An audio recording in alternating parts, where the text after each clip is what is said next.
you.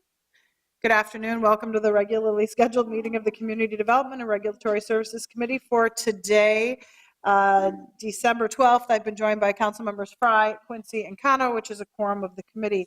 There are a number of consent agenda items on our agenda today. Items 5, 6, 7, 8, 9, and 10 and 11. I will note that a number of them are contracts and modifications to existing contracts.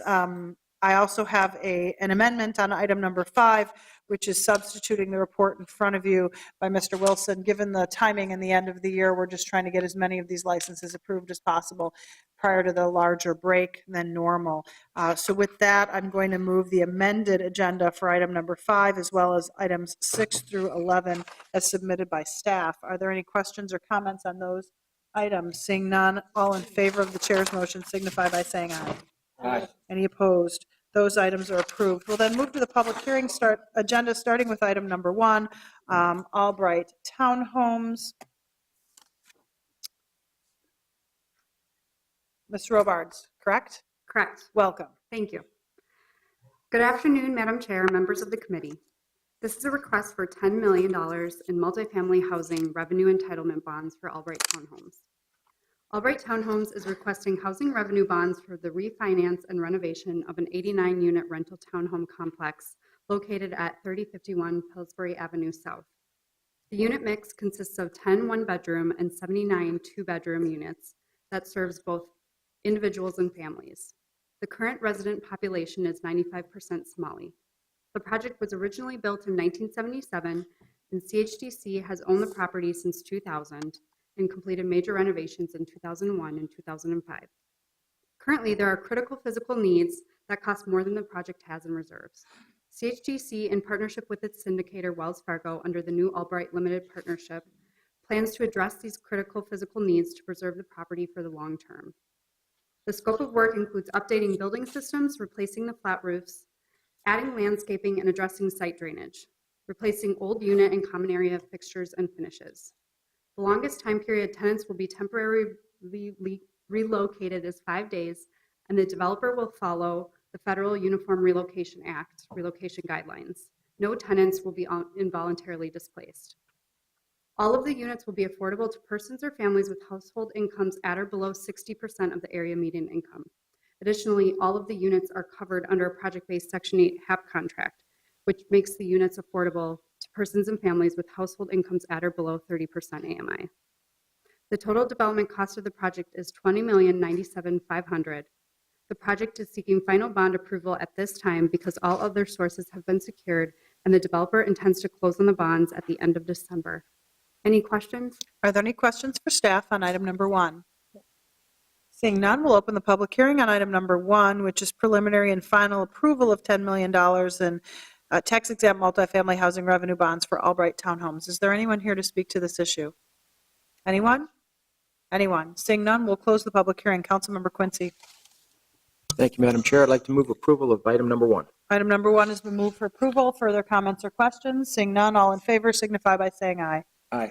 Any opposed? That item is approved. We'll move on to item number 3.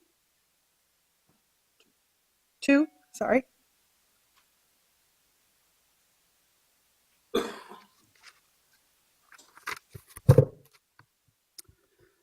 Good afternoon, Madam Chair and members of the committee. This public hearing is a request to consider final bond approval of $20.3 million of multifamily housing entitlement bonds for the Riverside Homes project.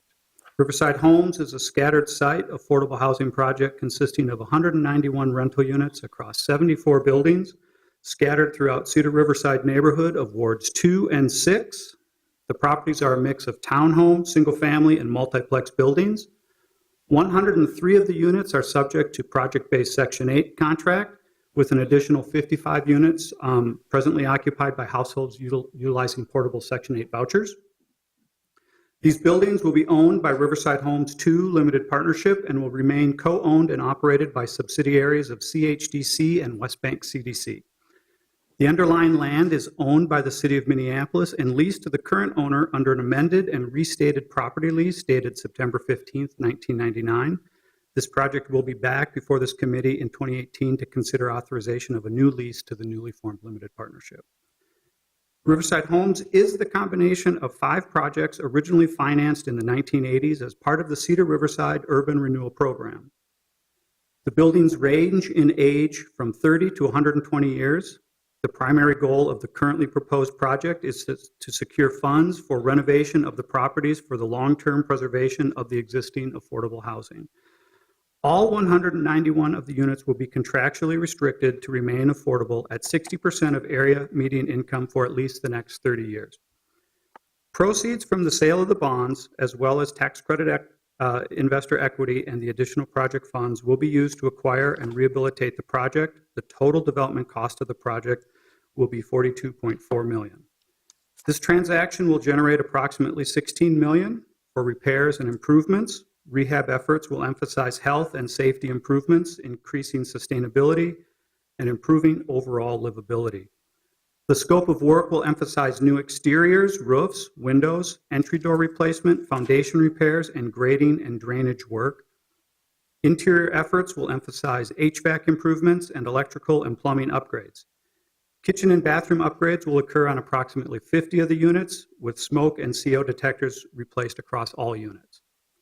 No existing tenants will be displaced, and the project will adhere to federal uniform relocation requirements. In addition to meeting all affirmative action hiring requirements, West Bank CDC will sponsor a modest neighborhood jobs program in partnership with both the general contractor and Summit Academy. Do we have any questions? Are there any Yes, questions thank you. for Scott? Okay, thanks for your report, Scott. Seeing no questions, we'll open the public hearing on item number 2, which is the bond issuance for Riverside Homes. Is there anyone here to speak to this issue? Anyone? Anyone? Seeing none, we'll close the public hearing. Councilmember Quincy. Madam Chair, I'd like to move approval of item number 2. Item 2 has been moved for approval. Further comments or questions? Seeing none, all in favor signify by saying aye. Aye.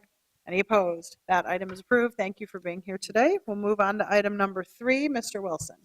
Thank you, Madam Chair. We have an application for an on-sale liquor license with Sunday Sales Class B by Parallel LLC, doing business as Parallel. They are locating a new facility at 145 Holden Street North in Minneapolis, which is about a block west of the main farmers market. This is in the North Loop neighborhood in Ward 5. This will be a restaurant and entertainment venue with seating for 325 persons inside. We'll have general operating hours from 6:30 a.m. to 2 a.m. daily. Parallel LLC is a Minnesota company formed in 2017. The owners are Jackson Schwartz and Joseph Limpert. The proposed licensed premises will contain 8,500 square feet on the ground level. The private event space is connected to the public cafe area through the vestibule at the front of the establishment, and there's a kitchen, coolers, and storage also on this level. The Class B license will allow live performance and dancing, etc., associated with the restaurant and event center. A public hearing is required. We notified all property owners and residents within 600 feet of this premises. We also notified the North Loop Neighborhood Association, the Harrison Neighborhood Association, the Downtown Neighborhood Association, the West Market Business Association, and the Warehouse District Business Association. We received no responses for or against the application. We find that it meets all of our requirements and recommend that the application be approved. Are there any questions for Mr. Wilson on item number 3? Seeing none, we'll open the public hearing on item number 3. I am so excited about this. I can barely contain myself since I've gone by it 4 times a day for a year now. So who is here to speak to this issue?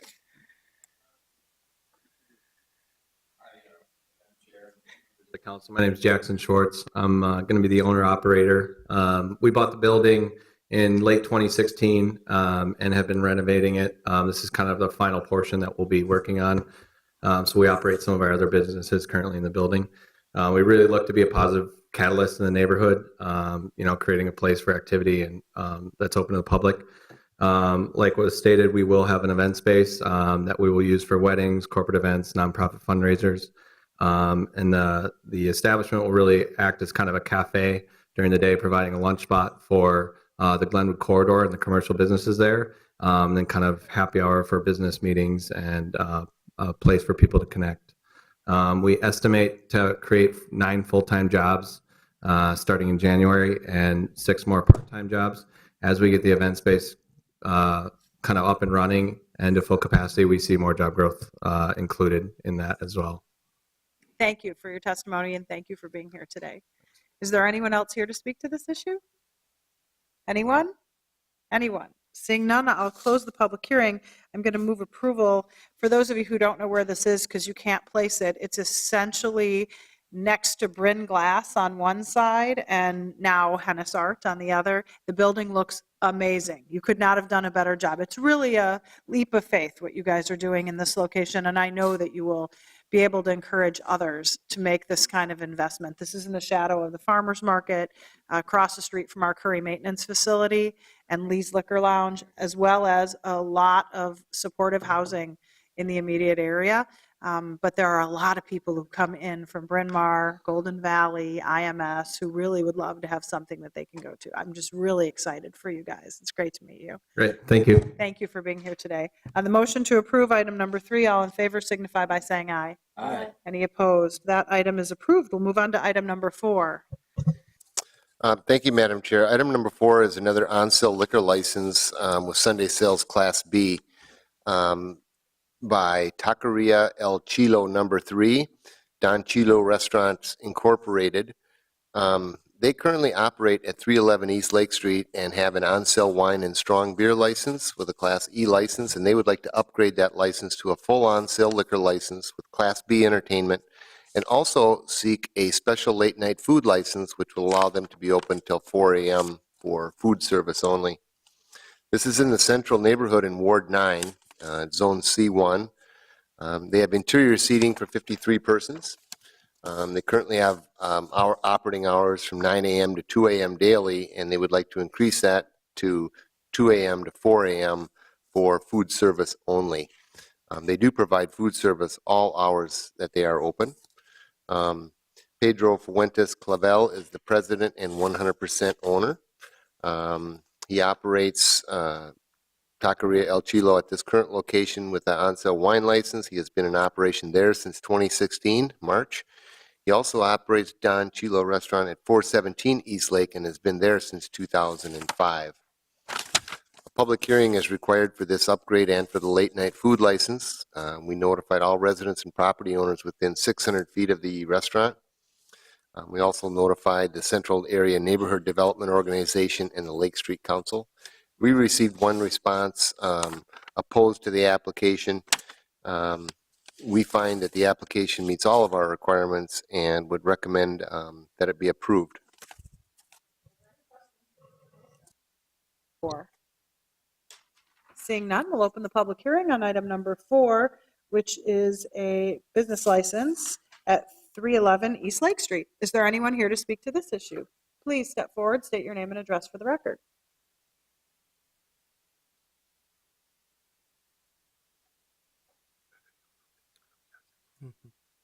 Hi, my name is Hi, my name is Pedro Fuentes. I'm the owner of Taqueria El Chilo number 3. I try to do my best in the restaurant. And Luis, he can explain a little bit more who I am. I'm Richard. I work with a lot of businesses on Lake Street, and I just want to say that he's a good operator. The city knows him. There's no citations. A week ago, they passed the liquor examination. They passed the test. I know that there was one complaint filed, but we question whether that complaint is valid or not, because first of all, the person died in April, person with the same name, and he's not operating Taco Pinedas anymore. So I just thought we'd throw that out. Thank you. Thank you, and thank you for being here and for your testimony. Is there anyone else here to speak to this issue? Anyone? Anyone? Seeing none, we'll close the public hearing. Councilmember Cano. Thank you, Madam Chair. I would like to move this item forward for approval. Item number 4 has been moved for approval. Further comments or questions? Seeing none, all in favor signify by saying aye. Aye. Any opposed? That item is approved. We'll then move on to our 2 discussion items. Starting with item number 12. Ms. Crowther, I'm sorry you had to wait at the last meeting. We just think this is a big topic and wanted to get a briefing, so I appreciate you being here today. Oh, thank you. Madam Chair, members of the committee, each year the city of Minneapolis receives authority to issue tax-exempt housing revenue bonds in support of its affordable housing programs. The city expects to have 18 million plus unallocated at the end of 2017. This is a request for passage of a resolution authorizing execution of a transfer agreement to transfer the remaining 2017 authority to St. Paul Planning and Economic Development for an equal amount of allocation to be received back to us in 2018. Proposed changes related to federal tax reform would be catastrophic for affordable housing. Namely, the Housing Tax Reform Bill, which is fully passed in the House, eliminates private activity bonding, as well as new market tax credits and historic rehabilitation tax credits, although the latter two are subject to transition rules that will allow for some project financing. These provisions are not in the Senate bill. Differences between the two bills are currently being worked out in a conference committee. Today may be the last day of their negotiations. Uncertainty as to the future of tax-exempt bonding has led us in jurisdictions all across the country to reevaluate the projects in our bond pipeline, originally scheduled to close in 2018. Today, we approved 3 bond deals that are moving forward, Easttown, Albright, and Riverside, to show just what the impact will be if we don't secure these closings early. Like other bond issuers across the country, we focused on projects that were shovel-ready, meaning they have secured the funding necessary to close. Projects with soft debt gaps were eliminated from our consideration. It is important for us to maintain our underwriting criteria because while the fate of the exemption for private activities bonds is not likely to be known by the end of the year, if we issue bonds in improper amounts or to projects that aren't feasible, our 2018 allocation will be at risk if the bond tax exemption survives. After these 3 projects, we have a little over 18 million of bond cap at risk of loss. Rather than lose this capacity, we are currently proposing to transfer this amount to St. Paul Planning and Economic Development for them to finalize a project that is also shovel-ready by the end of the year. They will return that full amount to us in 2018 if the bond program does survive. It is important that we use all available resources to support affordable housing developments in the region. If signed into law, this tax reform bill would eliminate all new private activity issuance effective January the 1st, 2018, with no grandfathering, delayed action, or slow implementation. Are there any questions? Okay, so are there any questions for Ms. Crowther? So can I just summarize? The Senate bill is better on this particular issue, correct? I think so, but I'm not sure. And the situation is that they're kind of in their version of a conference committee, but without any committee meetings. That's right. It's kind of like a private negotiation. That's right. And so this is one of many issues outstanding within the tax bill that we have to recognize could completely change the way we fund affordable housing, not just us, but everyone around the whole country. That's right. And so we don't have any way of guessing how this is going to turn out. No. It could be hidden in there and passed and become law, and we're stuck with it. And would that take effect for next year? For January 1, 2018, yes. Yes, it would be immediate. Yes. So there would be nothing issued in 18. No. In 18, right? Because there would be nothing.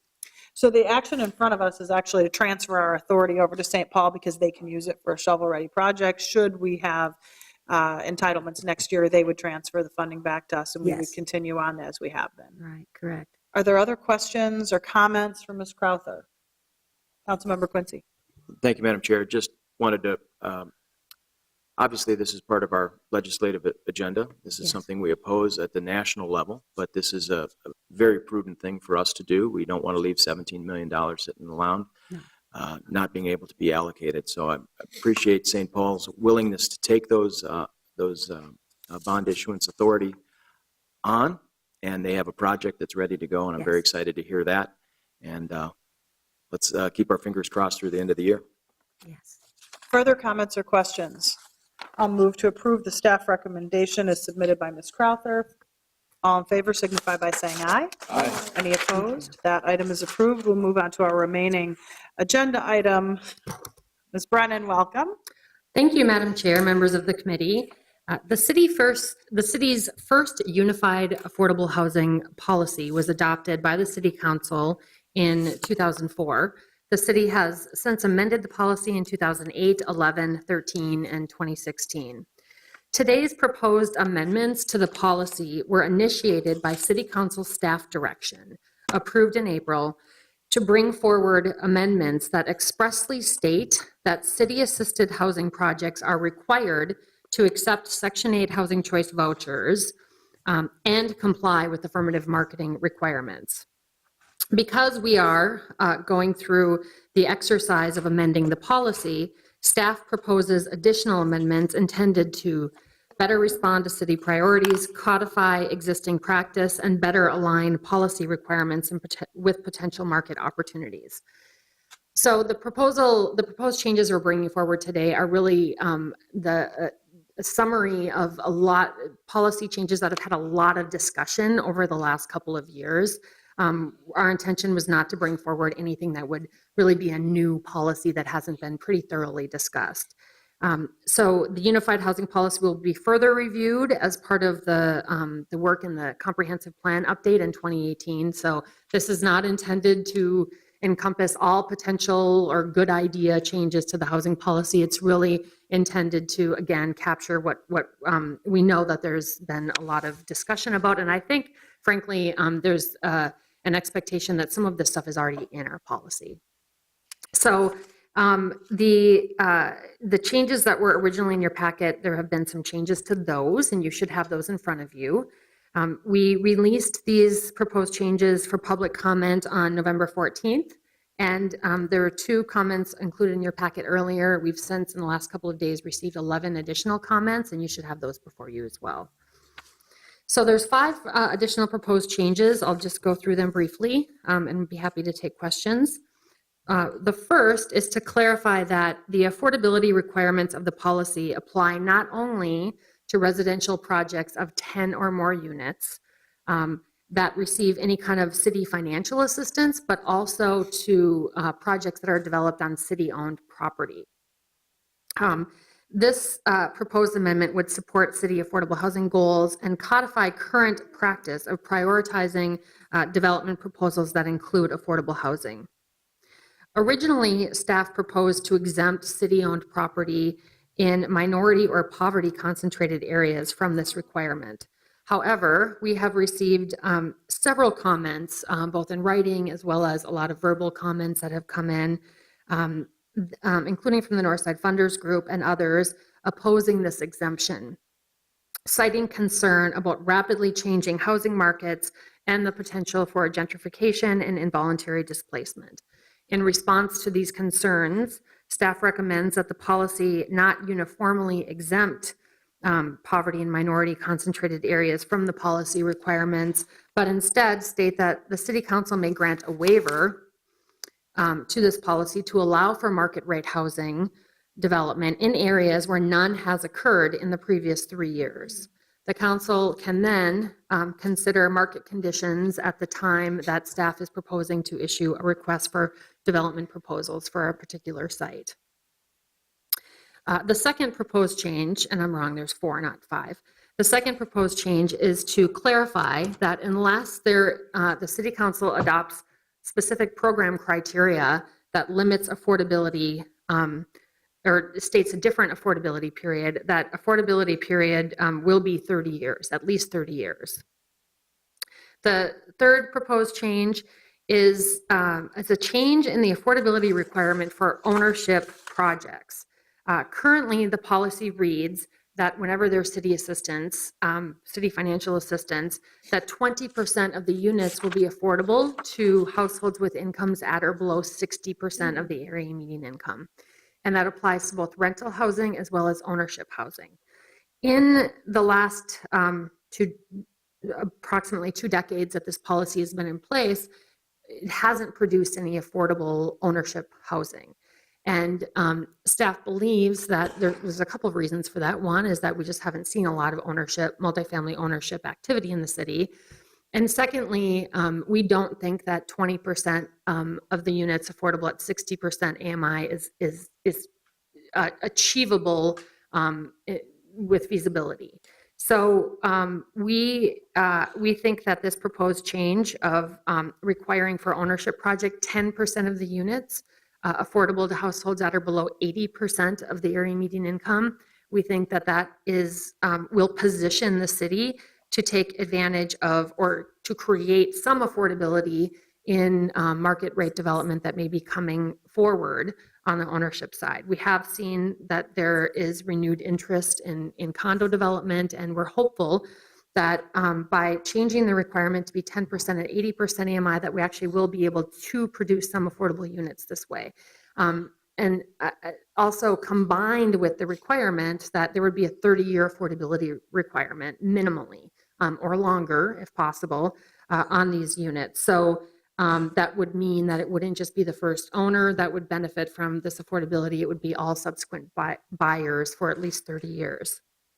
And then finally, the policy didn't mention a goal of preserving naturally occurring affordable housing. And this committee in particular and the council has expressed very strong interest in preserving our naturally occurring affordable housing. So we're proposing that we state that in the policy. So I'd be happy to take any questions. Are there any questions for Ms. Brennan on her report? Yes. Councilmember Fry. Thank you, Madam Chair. So I had a clarifying question on a couple of them and then a question on number 3. So the first was basically allowing for a subsidy of market rate if the market rate is in a, for instance, lower income neighborhood that hasn't seen a whole lot of development in a while. Madam Chair, Councilmember Fry, the proposed changes do not allow for that. So currently the policy reads that if there's any city financial assistance in the project, then the affordability requirements must be met.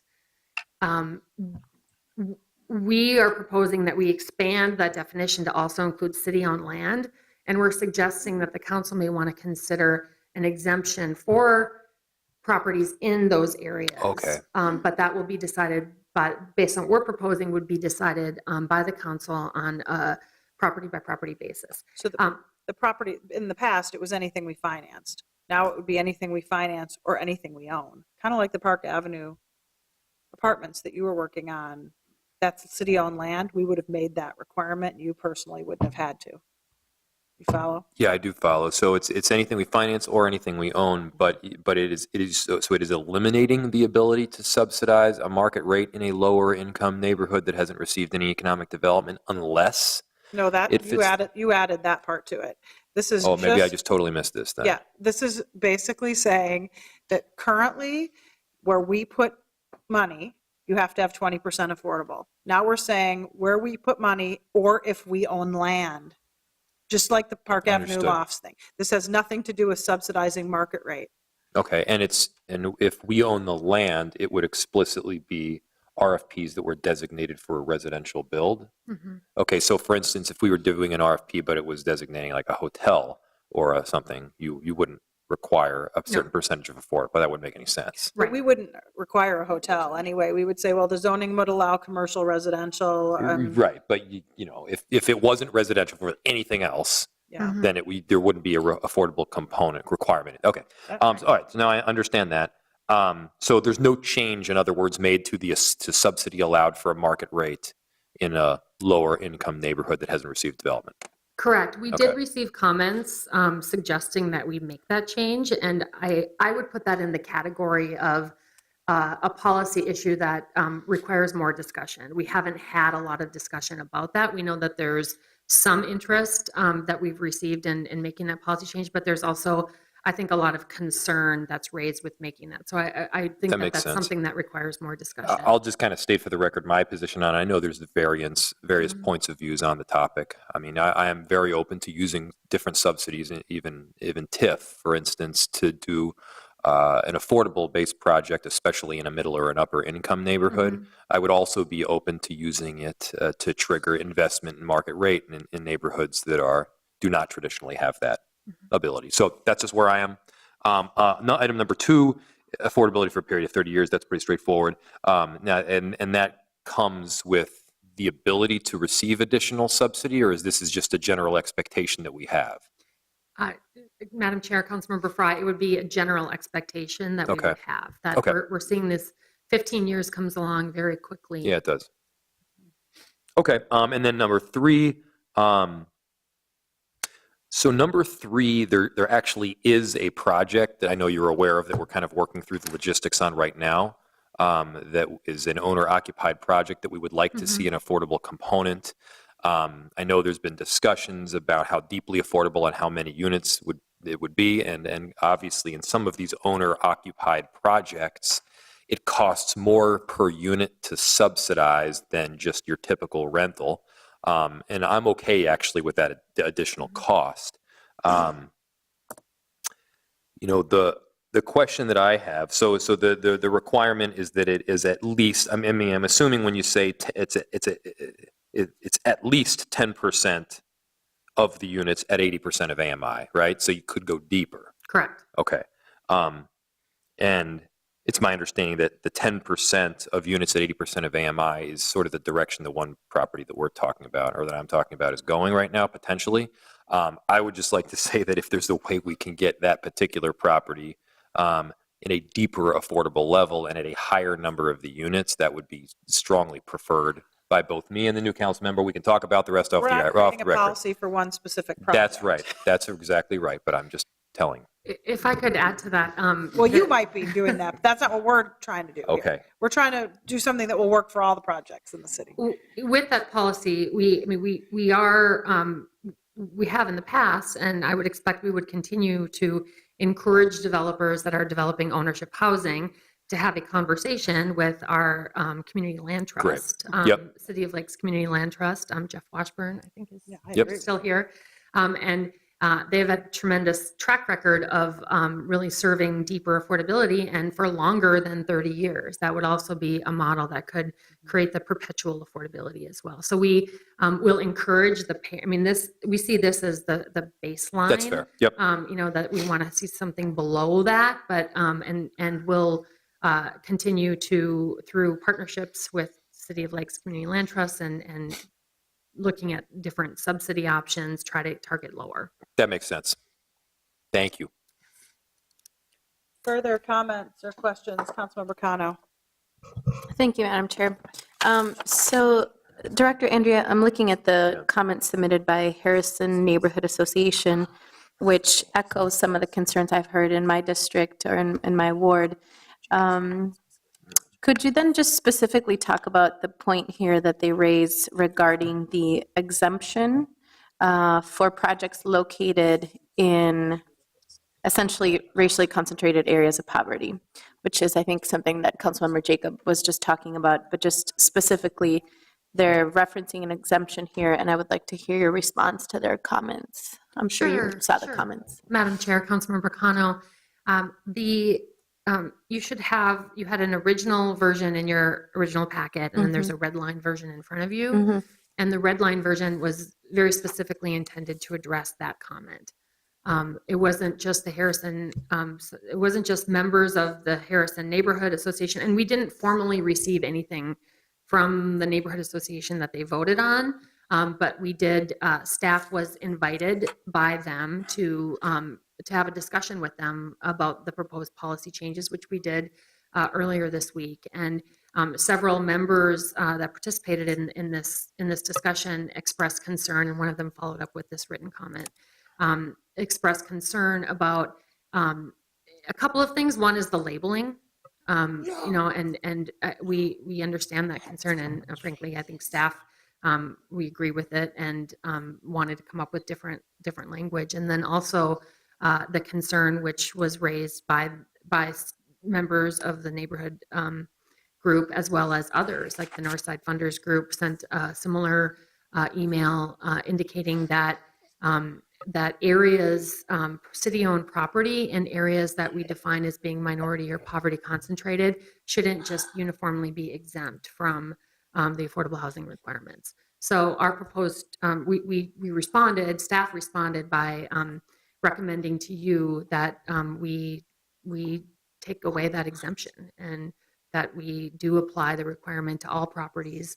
And then again, indicate that there may be some areas that haven't had market rate development. There may be very strong development objectives that most people agree with. So we're recommending that the policy also state that the council can consider those cases on a case-by-case basis and agree to a waiver for to support the development of market rate housing again on city-owned property. I mean, it can go. Market rate housing can be built anywhere as long if it's not on city-owned property. It's just this only applies to city-owned property. Mhm. So if from sort of like the meta-narrative perspective, then their concerns here are that this push for housing choice actually takes away affordable housing from the RCAP zones of the city and places it in what they consider more desirable neighborhoods. What is your analysis of that in terms of what you're presenting today and their concerns for this? Sure, Councilmember or Madam Chair, Councilmember Cano, and this is really a question that I would just pose back to you as the policymakers. We staff are under the very strong impression that the policy direction is to create mixed income housing in neighborhoods throughout the city. So, how resources are allocated really is a question for policymakers. We're recommending that that we formally have the direction to to pursue opportunities to create mixed income housing in neighborhoods throughout the city, and and looking at neighborhoods that haven't had a lot of affordable housing development. Councilmember Cano, so I have had an opportunity to speak to folks in Harrison. I'm right on the border, and I think their intent is really good. Essentially, what they're saying is we're worried that this light rail line is going to come through, and then everything is going to be market rate, and there won't be affordability mixed into it. So it's the opposite of what a lot of neighborhoods would be arguing, which would be go ahead and gentrify. And so I think having taking their advice, they also came and talked to us in the Zoning and Planning Committee with regard to the station area plan for Van White. And I think it's a very honorable position, and this allows for flexibility. I mean, basically, it's what we're saying is we're not sure we want to continue to concentrate poverty, and what they're saying is housing, and these are our neighbors, and we don't want them to be kicked out. And I agree with that completely, and I think that they're on to something where they're able to understand the slow growth in the neighborhood, and they don't want to see gigantic change in any direction, is the feeling I get. So the waiver process will allow them to look at projects individually as a neighborhood and respond back to us about what they think about them moving forward. That's my read on it. And I did have the opportunity to talk to the Heritage Park Neighborhood Association staff person, and I've had a really good working relationship with Harrison, even though it's not my ward, for a long time, because I'm right on the border, and I think they're right on this. Which is why we made the change, because staff also believed they were right. Yeah, I mean, pushing for mixed incomes, in mixed income neighborhoods in every neighborhood of the city inherently means displacement for some poor people and low income residents. And so for me, this discussion is a little bit more nuanced, and I understand what's here today. I understand what we're doing right now. I'm a little nervous about the future impact of these discussions when we talk about, deconcentrating and diluting and dispersing poverty. And so some of us are just concerned about breaking up cultural communities that have had long roots in neighborhoods that the city has, ignored or disinvested in over time. So I look forward to having deeper conversations with council members and new colleagues on this issue next year, as I know that our new mayor-elect, is looking to make affordable housing a big issue of his administration. So I just feel like we need just more depth and reach on this topic, and there's a lot of voices that should be a part of this conversation. But thank you for taking my questions. And I would say the Harrison folks agree with you, which is why they suggested this, because they don't want their neighborhood broken up into one side near the light rail station where everything is higher end, and then everybody else. That's why they're bringing this up. And this did have a fairly significant review process. This was a 45-day review, correct? It was 30 days. 30-day review, and it came up in 2 of my neighborhood meetings, so I know a lot of people are aware of this. This was supposed to be a change just simply associated with our Section 8 policy, And then staff decided to go ahead and strengthen some of the areas, as you saw, where there were some concerns. And I think it's become a stronger policy as a result of it. So I think the neighbors are moving, they're speaking out to what you're saying also. Yeah, thank you. Further comments or questions with regard to the staff recommendation? Seeing none, I'll move approval of the staff recommendation, which is basically a substitute submitted by our housing director, which is what it's in front of us. Of the substitute report, all in favor signify by saying aye. Aye. Any opposed? That item is approved. Seeing no further business before us, we are adjourned.